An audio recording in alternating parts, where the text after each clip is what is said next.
E aí pessoal, tudo bem? Na última aula vimos as 3 verminoses causadas por vermes plateumintos mais comuns no Brasil. Nesta aula veremos as 3 verminoses causadas por vermes nemateumintos mais comuns no Brasil.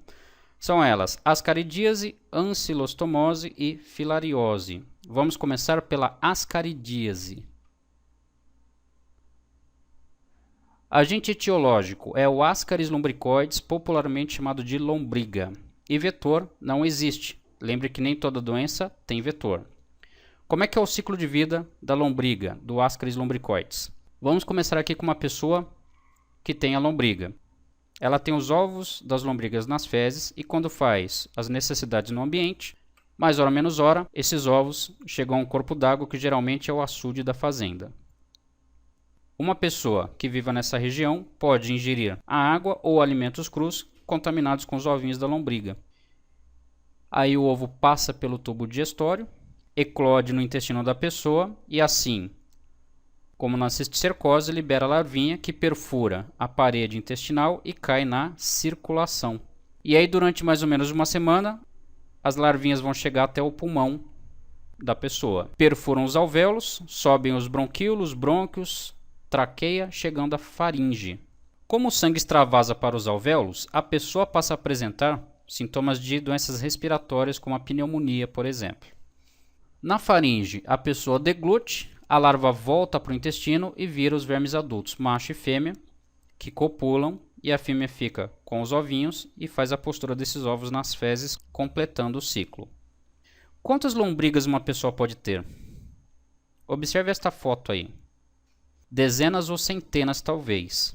Como as lombrigas se alimentam de nutrientes que a pessoa digere, compete por nutrientes com essa pessoa. Então, se a pessoa tiver uma alimentação deficiente e uma quantidade de lombrigas como a vista nessa foto, pode ter problemas sérios de subnutrição e até de inanição. As lombrigas podem ainda obstruir o intestino, causando constipação intestinal, e em alguns casos podem ser necessárias cirurgias como essa aí. Observe. Os médicos retirando as lombrigas do intestino de uma pessoa.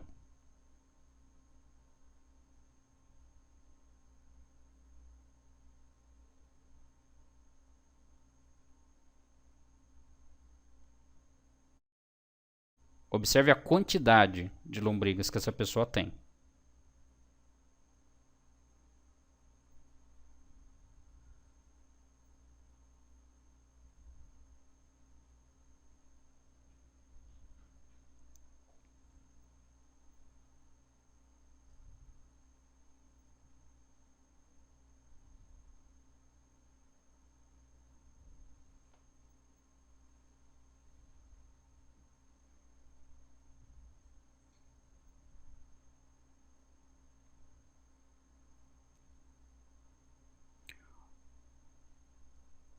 Ok, vamos lá, continuando. As lombrigas podem ainda ser eliminadas pela boca ou pelo nariz. Como nesta doença o verme passa pelo pulmão, na forma larval, e causa sintomas de doenças respiratórias como a pneumonia, dizemos que ela tem ciclo pulmonar. E baseado no ciclo pulmonar da lombriga, vamos às profilaxias. Saneamento básico. Tratamento do doente, existe tratamento. Se você estiver numa região que não tem água tratada, deve filtrar, ferver e clorar essa água. E hábitos de higiene pessoal para evitar autoinfestação e ter muitas lombrigas como os 2 casos que a gente viu. Ok? Próxima verminose, ancilostomose. O amarelão. Veremos o motivo do nome popular no ciclo de vida do verme. A maioria dos casos no Brasil é causado pelo Ancylostoma duodenale, por isso ancilostomose ou ancilostomíase. Mas alguns poucos casos no Brasil são causados pelo verme Necator americanus, que tem o mesmo tipo de ciclo de vida e causa os mesmos sintomas. Novamente, não há vetor nessa doença. Então, como é que é o ciclo de vida do verme, do ancilóstomo? Temos aí uma pessoa que tem ancilostomose, ela tem os ovos dos vermes nas fezes.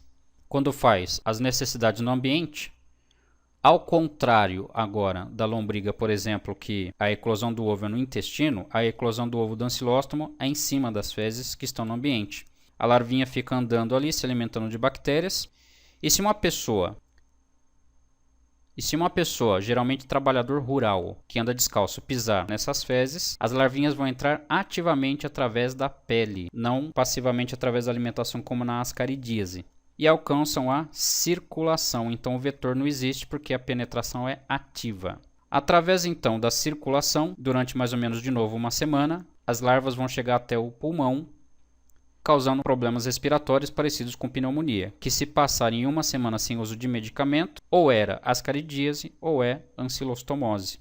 As larvinhas vão perfurar o alvéolo e subir pelos bronquíolos, brônquios, traqueia, chegando à faringe. Na faringe a pessoa deglute, as larvas voltam ao intestino e viram os vermes adultos, macho e fêmea, que fazem reprodução sexuada, e a fêmea com ovinhos completa o ciclo.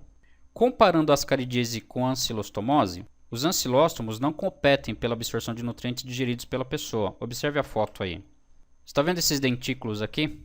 O ancilóstomo usa esses dentículos para causar lesões na parede intestinal e hemorragia, e se alimenta do sangue.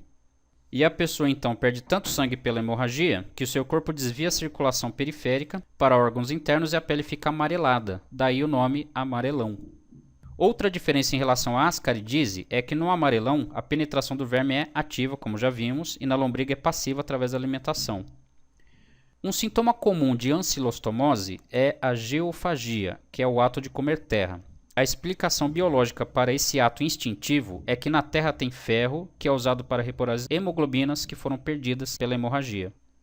E o Monteiro Lobato criou um personagem lá no passado, o Jeca Tatu, que tinha essa doença, e ele usou o Jeca Tatu para fazer uma crítica às condições sanitárias em que o homem do campo vivia. Então, como vimos, essa doença também tem ciclo pulmonar, assim como a ascaridíase. E baseado no ciclo pulmonar, vamos às profilaxias. Saneamento básico, tratamento do doente e, olhando o ciclo, usar calçados, né? E ainda uso de luvas no trato com o solo. Mas lembremos que boa parte dos trabalhadores rurais não usa calçados porque não tem calçados nem condições financeiras para isso. E por último, a filariose, vamos lá, também chamado de elefantíase. Causador, Wuchereria bancroft, chamada popularmente de filária. E essa doença tem um vetor, que é o pernilongo comum, que é o Culex spp, principalmente o Culex quinquefasciatus.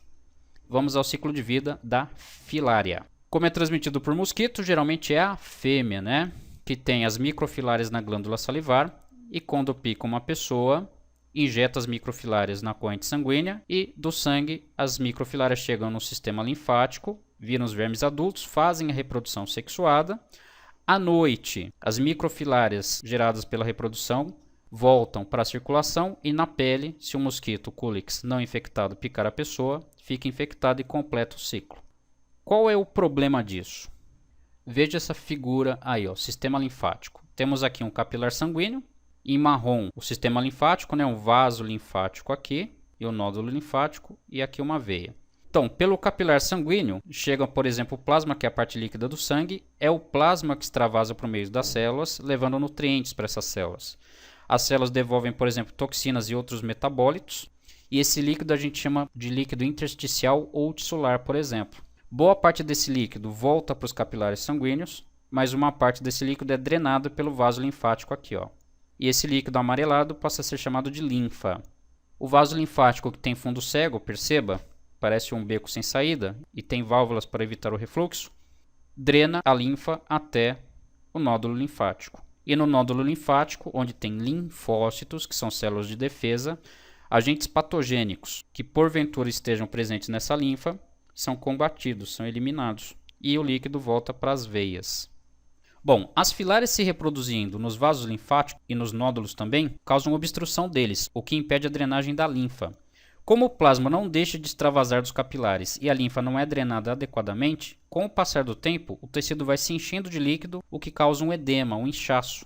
Geralmente isso ocorre nas pernas, que ficam com o aspecto da pata de um elefante. Olha essa foto. Por que só na perna direita? Provavelmente porque a perna direita era mais exposta e levou mais picadas e a filária não chega muito longe do local da picada. Mas o inchaço pode acontecer em outras partes do corpo. Observe este vídeo.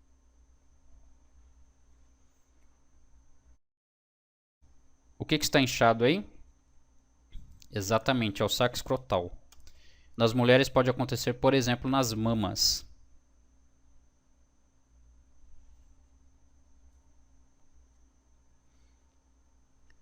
É claro que para chegar nesse estado, provavelmente a pessoa não tinha informação o acesso ao atendimento médico e levou anos para chegar nesse estado.